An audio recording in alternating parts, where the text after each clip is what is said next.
이 장소가 부활을 했어요. 이 장소가.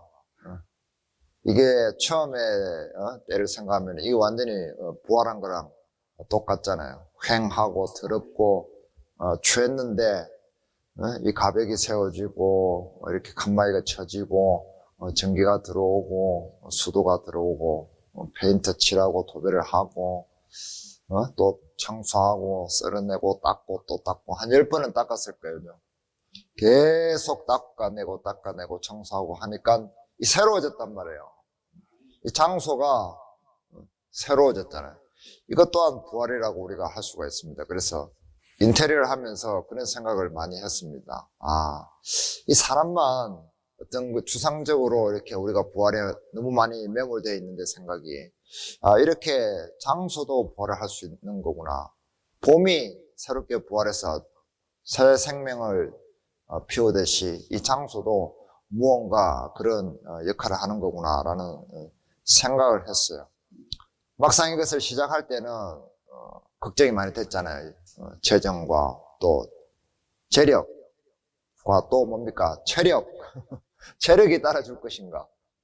재력이 따라줄 것인가? 이런 걱정을 많이 했잖아요. 막상 시작하니까 절벽을 기어 올라야 되는 그런 느낌이 들 때도 있었죠. 그런데 꾸준히 하다 보니까 하나님의 도우심이 있더라는 거죠. 하나님의 도우심은 어디에 있다? 착함과 부지런한 곳에는 항상 있다.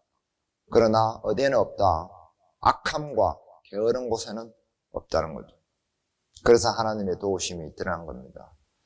이게 목수 일을 하러 오신 분들, 또 전기 일을 하러 오신 분들, 도배 일을 하러 오신 분들, 이런 굵직한 일을 하시는 분들이 돈보다 더 많이 일을 해주시고 밤늦게까지 일을 해주시고 또 좋은 말을 해주고 뒤에 또 어떻게 뒤처리를 해야 되는지 그런 부분을 세세하게 일러주시면서 자기들의 노하우를 일러주시더라는 거죠.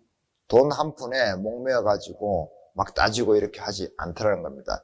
일하는 내내 얼굴 한 번 붉힌 적이 없이 화기애애하게 이렇게 일을 했다는 거죠. 그게 무엇보다 중요한 일 아니겠습니까? 무엇보다 돈이 개입되고 돈 때문에 하는 경제적인 행위인데 그런 것에 전혀 구애받지 않고 일을 짧은 시간에 했다는 거죠. 그런 분들의 도움이 있더라는 거죠. 그런 것들을 통해서 우리의 마음이 어떻게 돼요? 제 마음이 어떻게 됐을까요?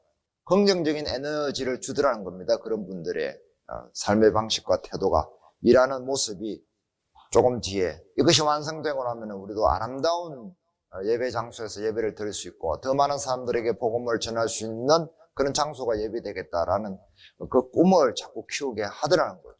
점점 조금씩 더 시간이 가까울수록 일을 더 많이 할수록 그렇게 가더라는 겁니다. 그 방향성이. 그런데 반면에 구경하러 온 사람들 있잖아요. 구경하고 지나가는 사람들, 그 사람들은 뭐라고 그래요? 와가지고 이거 왜 이렇게 했어요? 저거 왜 저렇게 했어요? 조목조목 눈에 마음에 안 드는 것들, 눈에 안 차는 것들을 꼬집어내가지고 친절하게 알려주더라는 거죠. 그런 사람들은 구경하는 사람들. 그런 사람들은 어때요? 제 마음을 더 시원하게 했을까요? 더 밝게 했을까요? 더 어둡게 했을까요? 더 부담스럽게 했을까요? 돈을 주고 오는 사람이라도 이 사람을 더 많이 부담스럽게 하는 사람들이 있어요. 그죠? 특히 어떤 다른 사람들의 잘못이나 실수나 에러에 대해서 아주 잘 꼬집어내는 그런 능력을 가지고 있는 사람을 우리는 만날 때 굉장히 부담을 느낍니다. 그런 사람들의 태도는 우리에게 뭘 주지 못해요? 희망을 주지 못하고 기대치를 주지 못하고 다음에 만나기도 꺼려 하게끔 만드는 거죠. 이 두 가지 삶의 방식이 어떤 것이 더 부활의 신앙에 가까운, 부활의 원리에 가까운 삶의 태도이자 방식이냐는 것을 우리가 한번 생각해 볼 필요가 있다는 거죠. 자, 우리가 부활이라고 그러면은 아주 신비롭고 영화롭고 또 뭐야? 환상적인 그런 초월적인 그런 이미지를 많이 가지고 있잖아요. 구원받고 나면 나중에 주님 오실 때 우리가 부활을 한다든지 랩처 된다든지 휴가 된다든지 아니면은 나중에 우리가 생명의 부활로 주님 앞에 영광스럽게 변화될 것이다 라는 그런 희망을 가지고 있습니다. 그런 소망을 가지고 있습니다. 그러나 추락하는 부활도 있다는 겁니다. 예수님께서 이런 말씀도 하신 거예요. 선한 일을 행한 자는 생명의 부활로, 악한 일을 행하는 자는 심판의 부활로 나오리라. 우리는 다 생명의 부활로 일어날 것이라고 생각하지만 과연 그러는 근거는 무엇이냐는 말이죠. 잘못하다 보면은 심판의 부활로 나오는 사람도 있을 수 있다는 거죠. 자기만의 착각에 빠지면 안 된다는 겁니다. 생명의 부활로 나온다는 그 근거가 무엇이냐는 거죠. 그 성경적인 근거와 또 내 삶에, 내 내면에 그런 믿음의 확신이 충분히 있을 필요가 있다는 거죠. 자, 추락하는 것은 날개가 있다. 임문열이라는 소설가가 1978년도에 지은 소설이죠. 어떤 나라는 그 젊은이가 세상적으로 좀 뭔가 잘 살아보려고 하지만은 계속 어떤 능력의 한계에 부딪혀서 절망하고 희망을 잃어가는, 그러다가 사랑에 빠지죠. 영이라는 여자친구를 만나서 사랑에 빠지지만 그 사랑 속에서도 꽃을 피우지 못하고 점점 무능력해져가는 그런 어둠의 메시지를 전하고 있죠. 날개가 있는 것은 추락할 때에 더 고통스럽고 아프다라는 얘기를 하고 있습니다. 날개가 있는데 날지 못하고 비상하지 못하고 거꾸로 추락해가는 그런 자기 모습을 봤을 때 얼마나 마음이 억울하고 고통스럽고 아프냐는 거죠. 사람은 다 누구나 부활의 날개가 있어요, 없어요? 부활의 날개, 부활의 존재로 사람은 지음을 받은 거라는 거죠. 그런데 이 부활의 날개를 가지고 있는데 계속해서 우리가 날아오르지 못하고 우리의 삶이 계속해서 내리막길로 뭔가 내려가는 그런 삶의 궤도를 가지고 있으면 얼마나 답답하느냐는 말이죠. 하나님께서 우리를 보실 때 어떻게 마음이 아프지 않으시겠느냐는 그 말을 하고 있습니다. 우리는 왜 자꾸만 때때로 추락하는 그런 경험을 하게 될까요? 그 이유에 대해서 오늘 요한복음을 통해서 우리가 잠깐 생각을 해보려고 하는 겁니다. 자, 요한복음은 전부 몇 장입니까? 객관식으로 내겠습니다. 20장, 21장, 22장. 22장이 아니고 홀수입니다. 답 나왔죠? 그래서 이 요한복음의 가장 중요한 장은 몇 장이다? 10장 가운데 한 장, 11장. 11장이 요한복음에서 가장 중요한 장이라고 할 수 있습니다. 그리고 이 요한복음의 11장은 성경 전체의 핵심 장이라고도 할 수 있습니다. 무슨 장이기 때문에? 부활의 사건을 다루고 있기 때문에 그렇습니다. 그리고 예수님이 자신이 부활의 실체다라고 자신을 밝히고 있기 때문에 그렇습니다. 요한복음 1장부터 10장까지는 예수님이 이적을 행하면서 복음을 전하면서 내가 누군가를 암시적으로 계속해서 알려주시고 계세요.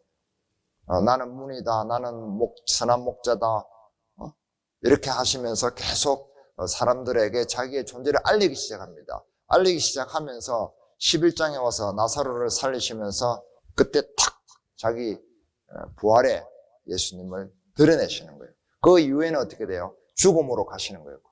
죽음으로 가는 스토리가 나오고 나중에 죽고 가신 뒤에 성령께서 오신다는 그런 이야기로 전개가 되는 거예요.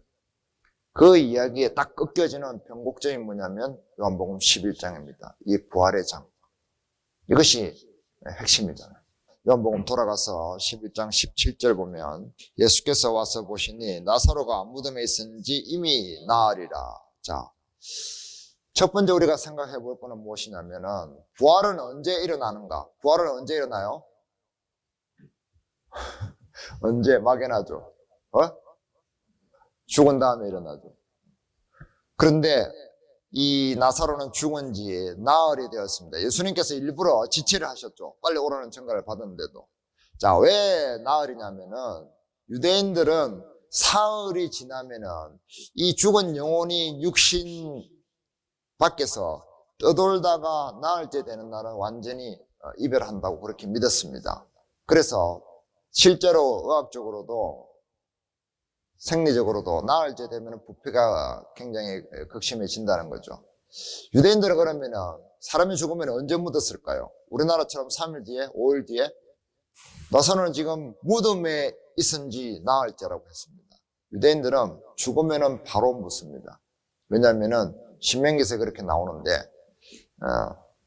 세균 감염 이런 문제 때문에, 위생적인 문제 때문에 그런 것 같습니다. 그래서 깨끗하게 씻어가지고 세마포를 입혀가지고 애도를 하죠. 애도를 하는데 보통 7일 동안 조문을 받습니다. 시체는 무덤에 두고 조문을 받는 거예요. 그렇게 7일 정도를 하고 애도 기간은 30일까지 한다고 그럽니다. 그렇게 죽은 사람에 대해서 기림이 굉장히 길다고 할 수 있죠. 자, 아무튼 그래서 이 나사로는 무덤에 들어갔는데 나흘째 이제 썩기 시작했단 말이에요. 그래서 냄새가 나는데 그때에 예수님께서 나사로를 다시 살리시잖아요. 그 의미가 있다는 거죠. 시간적인 언제가 아니라 의미적인 언제를 이야기하는 거예요. 나흘째 되면은 이제 인간의 어떤 생리적인, 의학적인, 그리고 역사 속에서 우리가 삶의 체험 속에서 일어날 수 있는 모든 기대치는 어떻게 몇 프로다? 제로가 된다는 거예요. 인간의 한계를 벗어난 신의 영역에 들어갔단 말이에요. 인간의 한계가 어떻게 될 때? 제로가 될 때. 인간의 생각으로 도저히 상상할 수 없는 그때에 하나님께서 살리시는 거예요. 완전히 생명의 소망이 끊어진 이때에 하나님께서 나사로를 살리신 겁니다. 그래서 부활은 언제 일어나는가? 직업적으로 얘기하면 사람이 똑똑함이 제로가 될 때, 사람은 똑똑해서 실패할 때가 많아요. 자기의 똑똑함을 우리는 드러내기 위해서 애쓰지만은 하나님 앞에 똑똑함을 드러낼 때는 부활은 일어나지 않습니다. 하나님 앞에서 우리는 전적으로 무력함을 드러낼 때 그때에 하나님께서 우리를 살리신다는 거죠. 다른 사람의 약점을 아까도 얘기했지만 약점이나 잘못한 것을, 과거에 잘못했던 것을 쏙쏙 이렇게 잘 솎아내는 사람이 있죠. 그래서 기억을 아주 잘 살려주는 그런 사람도 있잖아. 니 옛날에 이렇게 했잖아. 그런 사람들하고 대화를 하거나 전화를 하면 어때요? 하고 싶어요? 안 하고 싶어요? 하고 나면은 뭔가 기분이 찜찜하고 기분이 상쾌하지가 않아. 옛날에 니 뭐 이랬잖아 하면서 잘 꼬집어주는 사람, 잘 나를 깎아내려주는 사람, 그런 사람 만나면은 우리가 생명으로 가는 것이 아니라 자꾸만 다운돼 어둠으로 가게 돼요. 그런 사람들하고 우리가 많이 사귀면은 좋지가 않은 겁니다. 그렇게 똑똑함을 드러내는 사람은 하나님께서 필요로 하지 않습니다. 하나님 나라에 들어오라고 하나님께서 권유하거나 분양권을 나눠주시지가 않습니다. 그 이야기를 하고 있는 겁니다. 그래서 부활은 언제 일어나느냐? 인간의 한계가. 나의 똑똑함이 무너졌을 때 그때 부활은 일어나는 겁니다. 자, 그러면은 부활의 양면이 있어요. 부활의 양면이 무엇인지 한번 알아봅니다. 자, 21절을 봅니다. 21절 다 같이 읽어봅니다. 마르다가 예수께 여짜오되 주께서 여기 계셨더라면 내 오라버니가 죽지 아니하였겠나이다. 자, 마르다는 그냥 일상적인 상식적인 이야기를 했습니다. 그죠? 예수님께서 여기 있었으면 내 오라비가 안 죽었을 텐데 무엇을 얘기합니까? 예수님은 부활이시고 생명이시니까 우리 오라버니가 병들었더라도 죽지 않았을 것입니다 라는 어떤 그런 믿음을 드러낸 부분처럼 보입니다. 그런가요? 그렇게 보이나요?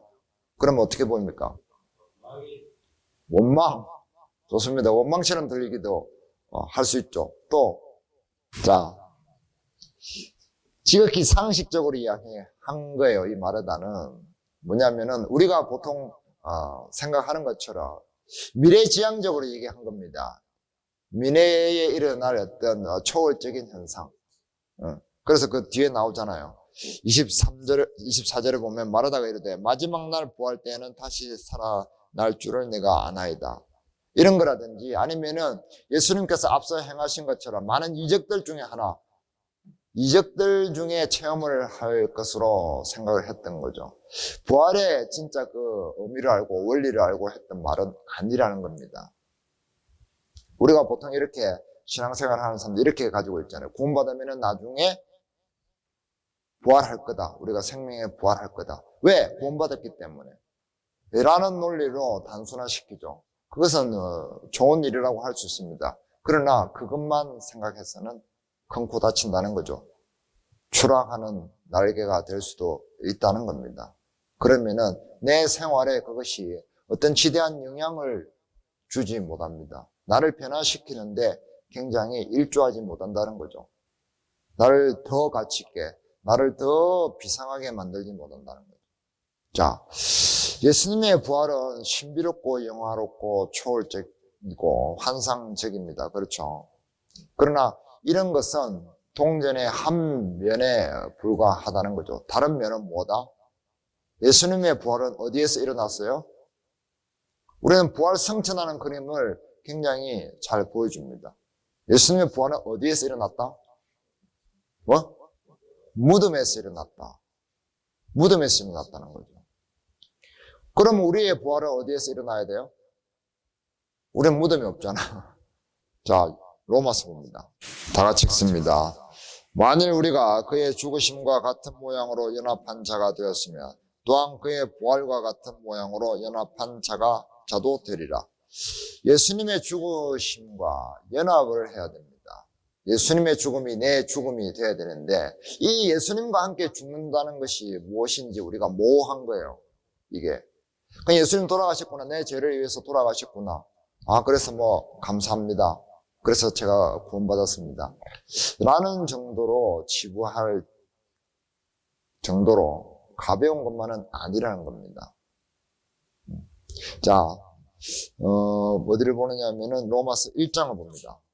그의 아들에 관하여 말하면 육신으로는 다윗의 혈통에서 나셨고 성결의 영으로는 죽은 자들 가운데서 부활하사 능력으로 하나님의 아들로 선포되셨으니 곧 우리 주 예수 그리스도시니라. 자, 예수님에 대해서 소개를 하는데 육신적으로는 다윗의 혈통이다, 왕이다 이 말이죠.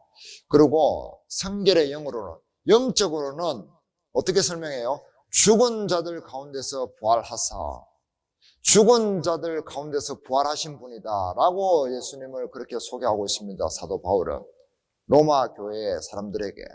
이게 얼마나 중요하면은 가장 처음 나오는 단어가 죽음에서 죽은 자들 가운데서 부활하셨다는 말로 하겠습니까? 그리고 능력으로 하나님의 아들로 선포되셨으니 그 능력이 뭐냐면 죽은 자들 가운데서 죽으셨고 그리고 그 가운데서 부활되신 것이 그것이 능력이라는 거예요. 그것이 예수님의 능력인데 그럼 우리의 능력은 무엇이다? 그 예수님의 죽으심에 우리도 함께 할 수 있느냐가 우리의 능력이 되는 거예요. Understand? 모호합니까? 예수님의 죽으심, 예수님이 우리의 죄를 위해서 죽으셨는데 그 우리의 죄가 예수님과 함께 죽을 때에 거기에 나의 자아를 포함시켜야 된다. 대입시키고 거기에 이입시켜야 된다. 전이를 시킨다는 거예요. 그래서 내 옛 사람의 내 육신의 이 이기적인 본성 자아 이것이 굴복되도록 무릎을 꿇어야 된다는 거죠. 그래서 세상을 사는 방식이 이제는 하나님의 방식으로, 부활의 방식으로, 생명의 방식으로 살아가야 된다는 거죠. 살 수 있는 그런 의지적인 발동까지 일어나야 된다는 겁니다.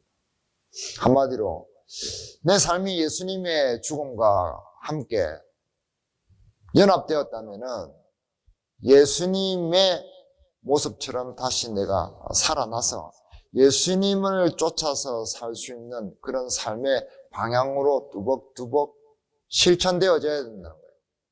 걸어가야 된다는 겁니다. 내 삶이 바뀌어야 된다는 것을 얘기합니다. 내 삶이 바뀐다는 것은 무엇을 얘기합니까? 나의 사고 체계가 바뀌고 나의 사고 체계가 바뀌므로써 나의 말과 나의 발과 뇌와 입과 손과 발이 다 바뀌어야 된다는 것을 얘기하죠.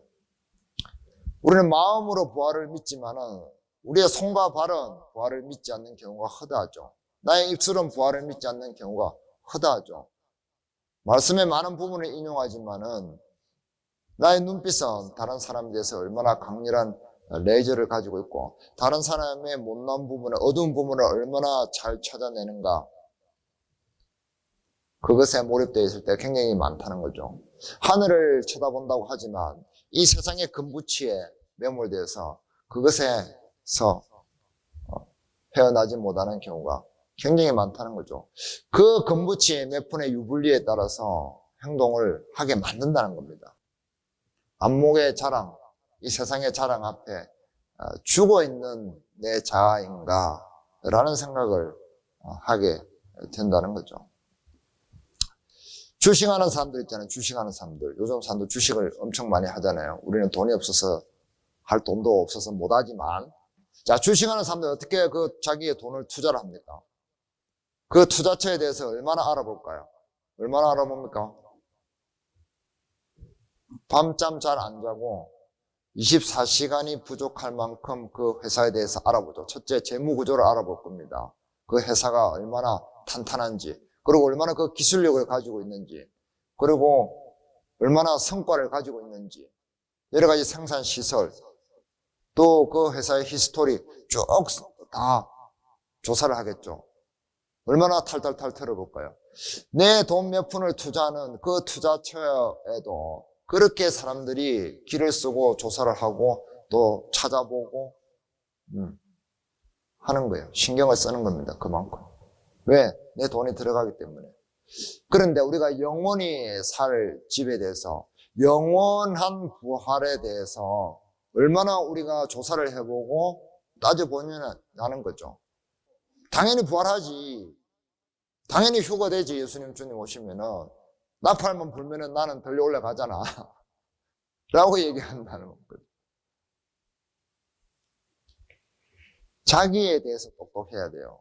남에 대해서 똑똑할 필요가 없어요. 남은 알아서 잘 삽니다. 자기에게 똑똑함을 드러내야 돼요. 내가 얼마나 무능한지, 내가 무엇을 진정으로 필요로 하는지, 내가 진짜 나를 가치 있게 하는 것은 무엇인지, 진짜 나를 빛나게 하는 것이 무엇인지, 다른 사람들이 나를 좋아할 수 있는 그 이유가 무엇인지, 그런 것에 대해서 내가 정말로 필요하고 내가 정말로 하늘나라 사람처럼, 하나님의 백성처럼 될 수 있는 것이 무엇인지 나에게 똑똑함을 드러내야 된단 말입니다. 우리는 남에게 자꾸 똑똑함을 드러내가지고 훈수두고 간섭하고 하죠. 때로는 그것이 필요할 때도 있지만 대부분은 필요 없는 경우가 대다수라는 거죠. 우리가 영적인 것, 그런 것들에 대해서 적극적으로 개입을 해야 됩니다. 그러나 대부분의 생활적인 방식은 다들 박사급 이상으로 똑똑합니다. 거기에 우리가 훈수를 두고 할 필요는 없다는 거죠. 그래서 이 부활은 무덤에서 일어났고 그 무덤의 실체가, 이 부활의 실체가 두 개가 딱 양면으로 묶여져 있다는 거예요. 그래서 사도 바울은 뭐라고 얘기합니까? 고린도전서 15장 31절이네요. 31절 다 같이 읽습니다. 형제들아, 내가 그리스도 예수 우리 주 안에서 가진 바 너희에게 대한 나의 자랑을 두고 단언하노니 나는 날마다 죽노라. 자, 부활을 이야기하면서 사도 바울은 또 나는 날마다 죽노라라고 말씀하십니다. 그 이유가 무엇입니까? 죽음과 부활은 딱 묶여져 있다는 거죠. 나는 날마다 죽노라라는 말은 다른 말로 하면은 나는 날마다 부활하노라, 부활의 체험을 하고 산다라는 말과 같은 말이라는 겁니다. 죽어야 산다는 거죠. 그것이 어떻게 한 번 단회적으로 일어나는 일이 아니라 날마다 나의 이기심과 죄성을 가지고 있는 이 육신이 조금씩 무너지는 것을 이야기합니다. 그것을 죽는다고 표현한 거죠. 나의 육신이, 나의 자아가, 이기심이 조금씩 나의 욕심이 무너지는 하루를 경험하고 그 무너짐 가운데 하나님께서 나를 계속해서 살리시는 그 체험을 하는 거예요. 조금씩 체험을 하면서 그것이 점점 점점 어떻게? 상승 곡선을 그리는 거죠. 상승 곡선을 그리는 그 궤도를 가지고 있는 겁니다. 이 궤도가 중요한 거예요, 궤도. 이 궤도를 타고 올라가면서 예수님을 만날 때 내가 그때 확 내가 육적인 영화가 일어나는 거예요. 쫙 시작도 안 하고 있는데 뭐 부활하겠지 나중에 하고 나는 내 방식대로 살란다 하고 있다가 예수님이 오시면 어느 순간에 확 뒤집어지는 게 아니라는 거죠. 물론 다 틀린 말은 아닙니다. 그러나 이 사람은 나중에 부활하겠지라고 아무것도 안 하고 있어요. 점점 내가 날마다 죽고 또 날마다 부활의 책임을 하는 것은 등한히 하고 관심도 없어요. 그런 사람이 과연 쫙 개념적으로만 머리로만 알고 있다가 입과 몸과 손과 발은 하지 않고 있다가 어느 날 예수님께서 확 변화를 시켜 주실까? 라는 것이 믿음일까? 부활의 믿음일까? 부활의 신앙일까? 라는 의구심 우리는 가질 수밖에 없다는 거죠. 그것이 되겠느냐? 한 방에 되겠느냐? 한 방에 하나님께서는 하시겠죠. 그러나 우리가 한 방에 그렇게 되고 싶은 마음이 있는가? 그 마음이 있다면은 날마다도 한다는 거죠. 날마다도 마음이 있다는 거죠. 날마다 하고 싶은 마음은 없으면서 나중에 한 방에 되고 싶은 마음만 있다라는 것은 모순이다라는 말을 하고 있습니다. 자, 그래서 날마다 죽고 날마다 부활하는 이 궤도 안에 살아야 된다는 거예요. 이 궤도가 중요합니다. 날마다 죽고 날마다 부활. 부활은 죽음과 연관이 되어 있다는 거예요. 묶여 있다는 거예요. 양면이라는 겁니다. 부활만 뭐 좋다고 막 희망적인 것만 하면 안 된다는 겁니다. 내가 내 자아를 하나님 속에서 내 어긋난 죄성과 본성과 욕심과 이기심을 죽일 때 하나님께서는 그 죽음 가운데서 나를 계속해서 하늘의 것으로 살리신다는 거예요. 그것이 이 부활신앙의 본질이라고 할 수 있는 겁니다. 자, 그러면 우리 생활 부활은 그러면 무엇을 궁극적으로 말하는가 말이에요. 자, 다시 요한복음 11장. 예수께서 이르시되 나는 부활이요 생명이니 나를 믿는 자는 죽어도 살겠고 무릇 살아서 나를 믿는 자는 영원히 죽지 아니하리니 이것을 내가 믿느냐? Are you trust? 믿느냐? 이것에 네가 네 삶을 걸겠느냐 이 말이에요. 그 말이 맞습니다. 믿느냐라는 단어는 부족해요. 이것을 네가 신뢰하고 맡기겠느냐? 이것에 네 삶을 걸겠느냐라는 말이에요. 그래서 부활은 뭐다? 예수님이다. 예수님이다. 그럼 예수님이 내 속에 오셔서 들어오셔서 내 속에 거하시잖아요. 예수님께서 내 속에서 활동을 해야 부활이 일어날 거 아니에요. 우리 내면에서. 그죠? 나 혼자 하는 게 아니잖아요. 예수님께서 내 내면에 들어오셔서 나를 자꾸만 새롭게 하시는 거예요. 새롭게. 우리가 여기 이 장소를 계속해서 쓸고 닦고 쓸고 닦고 골백분을 했잖아요. 그러는 와중에 이 정도 깨끗해진 겁니다. 예수님께서는 그러면은 더러운 곳에 사실 수 있을까요? 우리 내면에 우리 영혼의 어떤 곳에 예수님을 모실 수 있을까요? 더러운 곳에, 청소가 안 된 곳에, 먼지가 쌓인 곳에, 이불을 개키지 않은 곳에 예수님을 모시겠습니까? 그럴 수는 없죠. 어디에? 예수님이 오신다고 그러면 우리는 깨끗하게 청소를 할 겁니다. 내 내면을 청소하는 것부터 하는 거예요. 우리의 영혼을 깨끗하게 하고 새롭게 하고 닦고 물걸레질을 하는 것을 이야기합니다. 그럴 때 예수님께서 그 처소에 내 마음의 처소에서 묵으시려고 하는 거예요. 동거하시려고 하는 것을 이야기하는 겁니다. 그래서 예수님의 거처를 우리의 내면을 날마다 새롭게 하고 청소하고 깨끗하게 하고 하는 것을 이야기하는 겁니다. 사탄은 어디에 있다? 더러운 데 있습니다. 예수님 어디에 계신다? 정결한 곳에 계십니다. 거룩한 곳에 계십니다. 우리의 마음속이 그러할 때에 예수님께서는 우리와 더욱더 가깝게 하실 수 있는 겁니다. 자, 결론을 이야기합니다. 부활은 무엇이다? 마지막에 있는 것처럼 생활이다. 생활 속에 모든 곳에서 일어날 수 있는 부활의 원리가 있다는 거죠.